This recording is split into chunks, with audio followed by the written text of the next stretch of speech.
Group 2 mains AP history కాకతీయుల చాప్టర్ని 2011 notification నుంచి 2025 వరకు ఎన్ని ప్రశ్నలు వచ్చాయి కాకతీయ చాప్టర్ నుండి, ఎన్ని ప్రశ్నలు రిపీట్ అయ్యాయి, ఏ టాపిక్స్ పై ఏపీపీఎస్సి ఫోకస్ పెట్టింది, నెక్స్ట్ ఏ టాపిక్స్ పై ఫోకస్ ఏపీపీఎస్సి పెట్టబోతోంది, ఈ అంశాలను సవివరంగా డిస్కస్ చేద్దాం మిత్రులారా.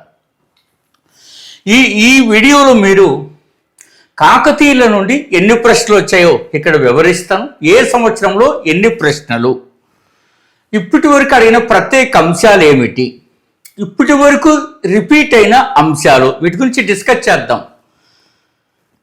తొలి కాకతీయులు పాటించిన మొత్తం, ఇప్పటి వరకు అడిగిన శాసనాలు, ఇప్పటి వరకు అడిగిన సాధారణ అంశాలు, కవులు, ఇవి మిత్రులారా ఇది ఫస్ట్ టైం యూట్యూబ్ చరిత్రలో ఒక చాప్టర్ని తీసుకుని ఇన్ని కోణాల్లో విశ్లేషణ చేయడం.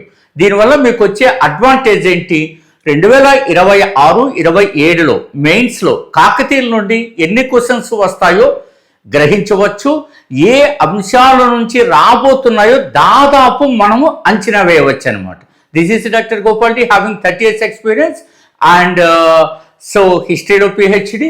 రెండో విశేషం ఏమిటి అన్న వీటి గురించి సవివరంగా డిస్కస్ చేసే ముందు, వీడియోలోకి వెళ్ళబోయే ముందు మనం గ్రూప్ 2 కోచింగ్కి సంబంధించి కొంత ఒక సెకండ్ నుంచి ఒక నిమిషం వరకు మాట్లాడతాను.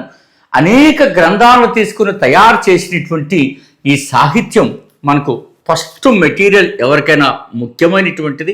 ఇన్ని పుస్తకాల నుంచి తీసుకోవడమే కాకుండా ఒక స్టేట్ తీసుకుని 9 రకాల సబ్జెక్టు కలుపుతూ తయారు చేసిన స్పెషలైజ్డ్ ఒక్క సెకండ్ ఇవి చెప్పొచ్చు అనుకుంటున్నాను. అంతేకాకుండా ఏపీ హిస్టరీకి సంబంధించి మనం ఆన్లైన్ క్లాసెస్ ఆల్రెడీ ప్రారంభమయ్యాయి, కొత్త బ్యాచ్ న్యూ లాంచింగ్ అవుతుంది. ఇందులో మీకు ఒక సర్ప్రైజింగ్ ఏమిటి అంటే మిత్రులారా, ఇందులో మీరు కనుక గమనిస్తే AP history boot camp online classes అనేటువంటి ప్రారంభమవుతున్నాయి. ఇందులో ఫీజు 1600 ఓన్లీ. 22 నుంచి అంటే నిన్నటి నుంచి 26వ తారీఖు వరకు ఉంటుంది ఆఫ్టర్ ద 26. ఇందులో మీరు అడ్వాన్స్డ్ అంశాలను 25 మూల గ్రంథాల నుంచి తీసుకొని వచ్చినటువంటి అద్భుతమైనటువంటి అంశాలన్నింటినీ తీసుకురావడం జరుగుతుంది మిత్రులారా. దీని యొక్క డెమో పీడిఎఫ్ కానీ వీడియోస్ కానీ చూడడానికి మీరు ప్రత్యేకించి ఇక్కడ ఇచ్చినటువంటి ఈ యొక్క వాట్సాప్ నెంబర్కు డెమో పీడిఎఫ్ అండ్ టెస్ట్ కోసం వాట్సాప్ చేయండి.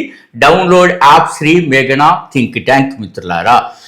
అంతేకాకుండా మెయిన్స్ అండ్ ప్రిలిమ్స్, ఇక్కడ మీకు మెయిన్సే డిస్ప్లే అవుతుంది, ప్రిలిమ్స్ కూడా ఫస్ట్ టైం కాంపిటేటివ్ హిస్టరీలో ఆడియో ఎక్స్ప్లెనేషన్. దీనివల్ల అనేక గ్రంథాల నుంచి ఒకే అంశానికి సంబంధించి అనేక గ్రంథాలు ఉన్న సమాచారం ఒక చోటుకు చెప్పడము సంక్షిప్తంగా, సూటిగా, సంపూర్ణంగా, సాకల్యంగా. రైట్ మిత్రులారా.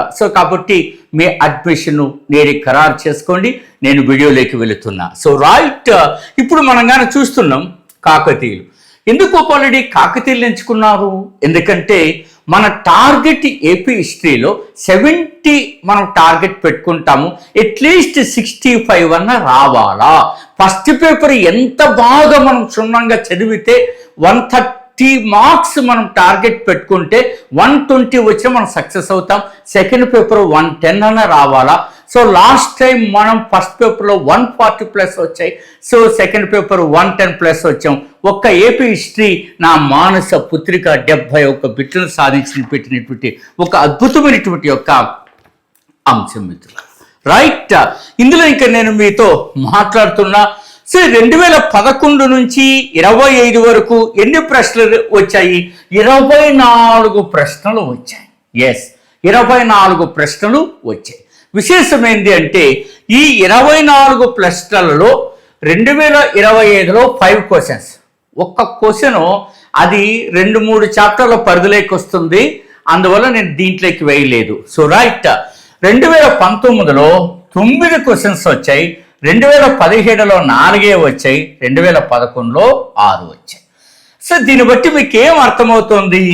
2026, 27లో ఎన్ని క్వశ్చన్స్ రాబోతున్నాయి చివరిలో చెప్తాను. అది కూడా చూడండి, మనం ఇంచుమించు అంచనా వేయవచ్చు 2019.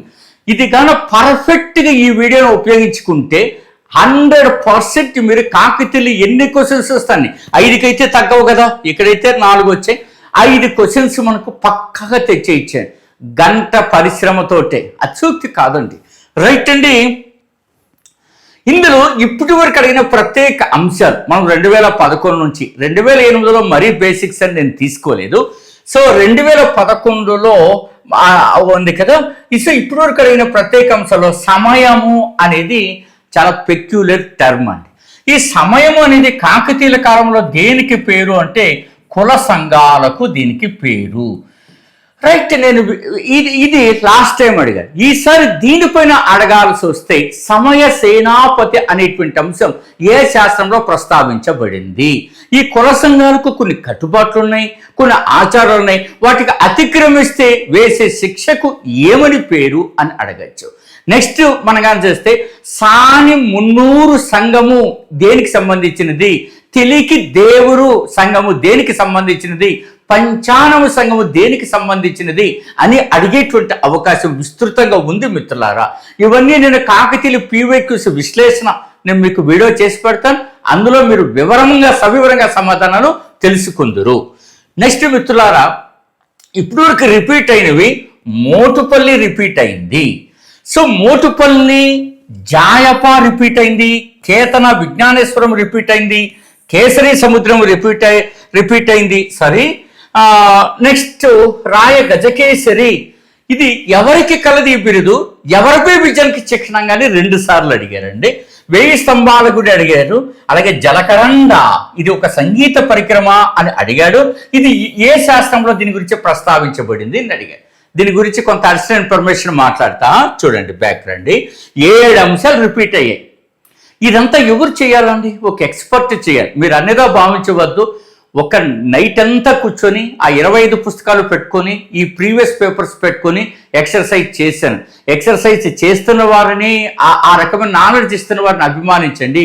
ఏ ఒక్కరు యూట్యూబ్లో వీడియో పెట్టినా తమ యొక్క నైపుణ్యాన్ని ప్రదర్శించి అడ్మిషన్ల కోసమే పెడతారు, అంతే కదా. ఇందులో రహస్యం ఏముంది? మీకు నచ్చితే అడ్మిషన్ తీసుకుంటారు, లేదంటే లేదు. కానీ ఇంత ఎక్సర్సైజ్ చేసినందుకు మీరు అభిమానించడం మర్చిపోకండి. సో రైట్, మోటుపల్లి అనేది ఎన్నిసార్లు అడిగారో, మోటుపల్లి శాస్త్రం అడిగాడు, మోటుపల్లి ప్రధాన ఓడరేవని అడిగాడు, మోటుపల్లిని ఎవరు సందర్శించారు అని అడిగాడు. మోటుపల్లికి మరొక పేరు ఏమిటి? దేశీయ కొండ పట్టణం. కానీ మీరు చాలా ఇంపార్టెంట్ ఏంటంటే గండ గోపాల పట్టణం ఇది దేనికి పేరు? ఏ ఓడరేవుకు పేరు? కోకండపర్రు ఇది దేనికి పేరు? కాల్పట్టణం ఇది ఏ ఓడరేవుకు పేరు? ఇలా మనం అడిషనల్ ఇన్ఫర్మేషన్ సాధించుకోవాలండి. ఇవన్నీ మనం ఆన్లైన్ క్లాసెస్లో, టెస్ట్ సిరీస్లో రకరకాలుగా మనం ప్రొజెక్ట్ చేస్తామండి. జాయప గురించి అడిగాడండి. ఈ జాయప గణపతి దేవుడి కాలంలో దేనిగా నియమింపబడ్డాడు? చాలాసార్లు మీకు తెలుసు, గజసాహిని అన్నది. ఒకసారి గుర్తు అడిగారు, రెండోసారి గజసాహినిగా నియమించబడింది వారెవరు అని అడిగారు. రిపీట్ అవుతుంది. కానీ జాయిపా గురించి ఎలా చదవాలా? అతను సాధించిన విజయాలు, దక్షిణ దేశ యాత్రల గురించి ఏ శాసనం తెలియజేస్తోంది? అతను రాయలసీమ ప్రాంతాన్ని జయించి ఏ సామంతుడికి దాన్ని అప్పచెప్పాడు? అంతేకాకుండా మీరు గమనించాల్సింది, నెల్లూరు ప్రాంతాన్ని సాధించి మనుమసిద్ధికి అప్పచెప్పడానికి అలా అంతర్యం ఏమిటనేది కూడా తెలియాలా. ఎందుకంటే తిక్కన, మనుమసిద్ధి, గణపతి దేవుడు ఈ లింక్ నీకు తెలిస్తే నిన్ను కొట్టేవాడు ఉండడు మిత్రులారా. నెక్స్ట్ కేతన విజ్ఞానేశ్వరం, పదే అడుగుతున్నాడు. కేతన మీకు ఆంధ్ర భాషాభూషణం, అలాగే విజ్ఞానేశ్వరం ఇది 2 రకాలుగా అడిగాడు. విజ్ఞానేశ్వరం ఎవరు రచించారని అడిగాడు. తర్వాత ఒక బాబు స్టేట్మెంట్ ఇచ్చాడు, స్త్రీ యొక్క, ఒక తల్లి యొక్క ఆస్తి, ఆమె కుమార్తె యొక్క ఆస్తి ఎవరికి చెందుతుందో అట్లా స్టేట్మెంట్ ఇచ్చి ఇది కాకతీయుల కాలంలో ఏ గ్రంథంలో చూడవచ్చు అని అడిగాడు. అందువల్ల కేతన చాలా ఇంపార్టెంట్. విజ్ఞానేశ్వరం అన్నప్పుడు మితాక్షరి స్కూల్ ఆఫ్ థాట్ తెలియాలి, యజ్ఞవల్క్య స్మృతి థాట్ కూడా నీకు తెలియాల్సిన అవసరము ఉందని నా భావన మిత్రులారా. కేసరి సముద్రము చాలాసార్లు రిపీట్ అయింది. కేసరి సముద్రం చదివేటప్పుడు మీరు అది ఎక్కడ ఉన్నది, ఎవరు నిర్మించారు అన్నది చదవాలి. కానీ కాకతీయులంటేనే సముద్రాల ఈ చెరువులు తవ్వించడం కదండి, 7 సంతానాల్లో ఒకటి కదా. కొత్తగా ఇక్కడ ఏం నేర్చుకోవచ్చు మీరు? ఎరుక సముద్రం, చింతలా సముద్రం, విశ్వనాథ సముద్రం, చౌడ సముద్రం, కాట సముద్రం, ఇంత సబ్జెక్ట్ ఉందని గ్రహించాలి. మనం రామప్ప చెరువు, అదే రకంగా మనకు జగత్ కేసరి చెరువు, పాకాల చెరువు, ఈ కేసరి సముద్రం, ఇది చదువుకొని వెళితే నేను కాకతీయులు పూర్తి చేశానని అనుకోకూడదు మిత్రులారా. రేపు పేపర్ ఏ రకంగా వచ్చినా మనం ఎదుర్కోవాలా, సులభంగా ఇచ్చిన ఎదుర్కోవాలా, ఆవరేజ్గా ఇచ్చిన ఎదుర్కోవాలా, అత్యంత కష్టంగా ఇచ్చిన ఎదుర్కొని 65కు ఏమాత్రము తగ్గకుండా మన ప్రయత్నాలను కొనసాగించాలంటే అడిషనల్ సబ్జెక్టు మీరు తప్పనిసరిగా నేర్చుకుని మరింత ముందుకెళ్లాల్సిన అవసరం ఉందని నేను ఈ విశ్లేషణ మీకు తెలియజేస్తున్నా. ఇది ఫ్రెషర్స్కి ఒక వరప్రసాదం అని చెప్పొచ్చు. ఎందుకంటే వాళ్ళకి ఇలాంటి తెలియచెప్పులు ఎవరుంటారండి? సీనియర్స్. మీరు ఎన్నిసార్లు రాసినా ఇంతటి విశ్లేషణ వచ్చిందో లేదో దయచేసి అంచనా వేసుకోండి. రాయ గజకేసరి అనే బిరుదు ఎవరికి ఉంది అని అడిగాడండి. అది ఎవరిపై విజయానికి చిహ్నంగా అని అడిగాడు. కానీ ఈసారి ఇట్లా అడగచ్చు కదా, రాయ గజకేసరి అనే బిరుదు రుద్రమదేవికి ఉందని ఏ శాస్త్రములు చెప్పబడిందని అడిగితే in that case what's your right choice. మిత్రులారా, 1000 స్తంభాల గుడి గురించి అడిగాడు. సో ఇది ఎవరి కాలంలో నిర్మించబడింది అని సంవత్సరం అడగచ్చు. అంతేకాకుండా 1000 స్తంభాల గుడి యొక్క శైలి అడగచ్చు. అంతేకాకుండా అందులో ఉన్న నంది విగ్రహం అడగచ్చు. నంది విగ్రహాన్ని ఏ రాతితో రూపొందించబడింది లేదా చెక్కబడింది అని అడగచ్చు. So lot of questions are there. So దీనికి సంబంధించి జలకరండ సంగీత పరిక్రమ అని అడిగాడు. ఇది ఏ శాస్త్రంలో? ధర్మసాగర శాస్త్రం. ఇంకోసారి అడిగాడు, ధర్మసాగర శాస్త్రం ఏ కాలానికి చెందినది? కాకతీయుల కాలానికి చెందినది. ఈ వీడియోలో ఎంత నాలెడ్జ్ వస్తుందో మీకు చూడు. తొలి కాకతీయులు పాటించిన మతం గురించి చాలాసార్లు అడిగాడు. జైనం గురించి అడిగాడు. కాబట్టి తొలి కాకతీయులు జైనులు కదా, అది చదివేటప్పుడు జైనులు హింసించిన కాకతీయులు ఎవరో చదవాలి కదా. జైనులు తొలి కాకతీయులు నువ్వు ఎలా చెప్పగలవు? కథలానయ జైన బసదిని ఎవరు నిర్మించారు, అది ఎక్కడ ఉన్నది అనేటువంటి విస్తృతమైనటువంటి ఆలోచనలు మీరు చదువుకోవాల్సి ఉంటాయి. ఇప్పటి వరకు అడిగిన శాసనాలు చూడండి. శనిగారం శాసనం అడిగాడు. ఎవరి కాలంలో వేయబడింది శనిగారం శాసనం? ప్రోలరాజు అని ఆప్షన్స్లో ఇస్తాడు. మొదటి ప్రోలరాజు అని నీకు తప్పనిసరిగా తెలిసి ఉండాలా. కానీ ఈసారి ఇట్లా అడగచ్చు కదా, శనిగారం శాసనంలో ఏం చెప్పబడింది? భూదానాల గురించి చెప్పబడింది, గ్రామాల నిర్వహణ గురించి చెప్పబడింది, అంతేకాకుండా ఒక అద్భుతమైనటువంటి యొక్క దేవాలయాలకు విరాళాల గురించి చెప్పబడింది, కాకతీయుల అడ్మినిస్ట్రేటివ్ సిస్టమ్ చెప్పబడింది. అలా నేర్చుకోవాలి మిత్రులారా. హనుమకొండ శాసనం, అది కూడా మీరు చాలా గొప్పగా ఎవరి సైనిక విజయాలను వివరిస్తుంది, ఎవరి కాలంలో వేయబడినది, ఏమిటది వివరిస్తుంది అనేది కూడా చాలా ఇంపార్టెంట్ బిట్. ఇవన్నీ నేను పీవైక్యూ విశ్లేషణలో మరొక వీడియోలో తప్పనిసరిగా చెప్తాను. సో ధర్మసాగర శాస్త్రం ఇందాక చూసాం. మోటుపల్లి శాసనం, కాకతీయులు వేయించినటువంటి శాసనాలలో వాణిజ్య హక్కుల పత్రంగా ఏది పేరుగాంచింది? ట్రేడ్ చార్టర్ అని దేన్ని అంటారు? అభయ శాసనం దేన్ని అంటారు? ఇలాంటి విశేషాలన్నీ ఇందులో చదవాలి మిత్రులారా. బయ్యారం శాసనం, బయ్యారం శాసనం ఎవరు వేయించారు? కాకతీయుల వంశ వృక్షాన్ని తెలియజేసే శాసనం ఏది? సో కాకతీయుల మూల పురుషుడు సో వెన్నభూపతిని తెలియజేసిన శాసనం ఏది? ఇట్లా అనేక అంశాలు మీరు నేర్చుకోవాల్సి ఉంటుంది బయ్యారం శాసనం. సో మాగల్లు శాసనం, కాకతీయుల మూలాల గురించి చెప్పిన మాగల్లు శాసనం వేయించింది ఎవరు అని మీరు మళ్ళీ తూర్పు చాళుక్యుల కాలానికి వెళ్ళి దానార్ణవుడి గురించి మీరు చదువుతారు మిత్రులారా. నెక్స్ట్ ఇప్పటి వరకు అడిగిన సాధారణ అంశాలు. ప్రతాపరుద్ర యశోభూషణం ఎవరు రాశారు? కాకతీయులు ఎవరికి సామంతులు? ప్రతాపరుద్రుడు ఎవరికి బందీగా పట్టుబడ్డాడు? మనుమసిద్ధి ఎవరు? ఏమిటి అతనికి జరిగింది? సో కవులు తిక్కన, కేతన, మారణ, మంచన, శివదేవయ్య ఇలా అడగడం జరిగినది మిత్రులారా. సో ఈ నా విశ్లేషణ మీకు నచ్చితే ఆంధ్రుల సాంఘిక చరిత్ర అనేటువంటిది 25 పుస్తకాలు రీసెంట్గా 3 యాడ్ చేసిన ఇన్ని పుస్తకాల నుంచి వచ్చిన సమాచారాన్ని సాకల్యంగా సోది లేకుండా సూటిగా చెప్తున్న క్లాసులో జాయిన్ అవ్వచ్చు, టెస్ట్ సిరీస్లో జాయిన్ అవ్వచ్చు, హోల్ గ్రూప్ 2 కోర్స్కి అనేక అంశాలను మీ ఎంపిక సరిగ్గా ఉండాలి, మీ ఆలోచన సరిగ్గా ఉండాలి, ఏపీపీసీకి తగ్గట్టుగా ఉండాలి. ఆ లక్షణాల అన్నింటినీ మనం షో చేస్తున్నాం. టెస్ట్ సిరీస్లో టాపిక్ వైజ్ టెస్ట్ సిరీస్ పెట్టి అందులో ప్రతి టెస్ట్కు 20 క్వశ్చన్స్ మెయింటైన్ చేసి ఒక్కో చాప్టర్కి 80 నుంచి 100 క్వశ్చన్లు వచ్చేలా చేసి వాటి ఆడియో ఎక్స్ప్లెనేషన్ అనే అతిపెద్ద కార్యక్రమానికి మనం తెరదీస్తున్నాం.